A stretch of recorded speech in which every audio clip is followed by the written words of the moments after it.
Hi, I'm Tim. Welcome to our channel and thanks for logging on. Today we're discussing the Heuer Aquaracer 500 meter ceramic chronograph. You can see this automatic winding ceramic bezel chronograph on our website.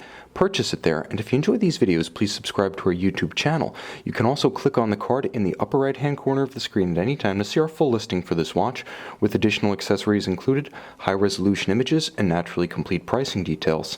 Now on my wrist, 6 1/3 inches, 16 centimeters in circumference, you can see that this 44 millimeter 2013 new model year Heuer Aquaracer chronograph is just a bit bigger than its predecessor. The 2010 version was 43 millimeters. This one's both more imposing on the wrist and more substantive from a qualitative standpoint. But first of all, let's talk about those outright dimensions. The 44 millimeters does not count the helium escape valve at 10 o'clock, nor the crown and chronograph pushers on the opposing flank. In terms of thickness, the watch is about par for this class, being 16 centimeters thick, but with a very sheer flank and bezel such that it will be difficult to fit it underneath a tighter sleeve or dress cuff.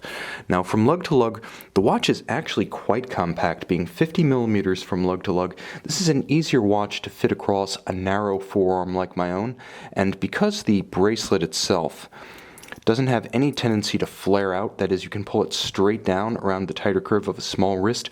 Ergonomically, this watch is a winner for those who have smaller wrists and are more concerned with security perhaps than sense of proportion. Because make no mistake, this is an oversized modern reference. It's designed to look big. So if big is what you want, but security on the wrist remains paramount, really consider this reference because it leads in both classes. Now you can see that there's a high quality 3-link, one might say Rolex Oyster style bracelet attached to this watch. It's very thoughtfully done and very substantial in the hand. You'll note that it's polished on its flanks, satin on its tops, and underneath you can see to good effect those broad channels between links that ensure the watch won't pinch skin or pull hair. Now the clasps for Heuer have come quite a long way, to the point where this twin trigger actuated single fold deployant feels almost as good as those being marketed now by Omega, and this watch is sold at a price point considerably below the Planet Oceans, so the value proposition as well as the quality are both there. Now the watch does feature a stamped pull-out dive extension that allows for easy fit over a dive suit, or perhaps from a more practical and realistic standpoint, over a thick winter coat or a cold weather sweater. Closes crisp, as does the clasp itself, satin finished, shuts with a snick and a snap.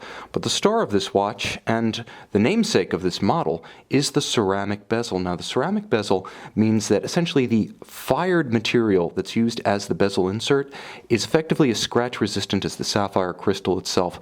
So this watch is designed for long wearing durability. If you're familiar with the look of an old dive watch with a banged up bezel with the bare metal shining through, that's not what you get here. The ceramic is designed for long wearing good looks, and the watch inboard of the bezel, which I'll mention, has a superb detent and just enough resistance. It feels as good as it sounds. But inboard of that bezel, there's a unique horizontally striated dial.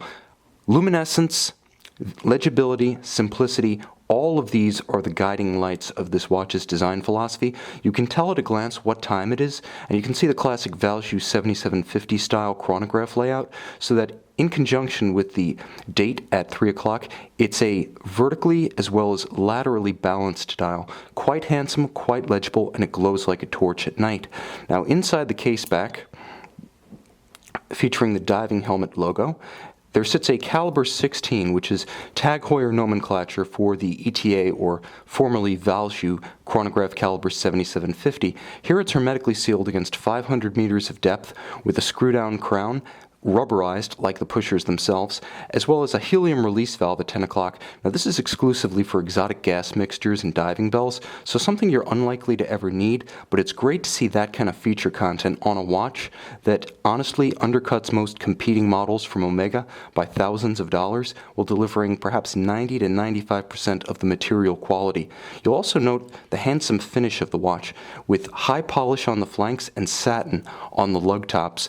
The watch is carefully designed, thoughtfully designed, ideal for its stated mission as a utility-style watch, but because of the handsome combination of white metal and black dial and black bezel, it does wear well aesthetically with a suit. So while the case itself might not slip underneath the tightest dress cuffs, rest assured the watch does have the look to pull off a sport jacket or a blazer. Finally, the movement, being a Valjoux 7750 base, is tank tough. Unidirectional winding, a 42-hour power reserve. When you pull the crown, you stop the balance, hacking the seconds. When you pull the crown to the second position, you enable the quick set for the date. And naturally, it has a chronograph function featuring tri-compacts, hours, minutes, and seconds, with a constant seconds dial at 3 o'clock for when the chronograph is not running. You can see this 500-meter ceramic bezel Tag Heuer Aquaracer chronograph and purchase it on our website.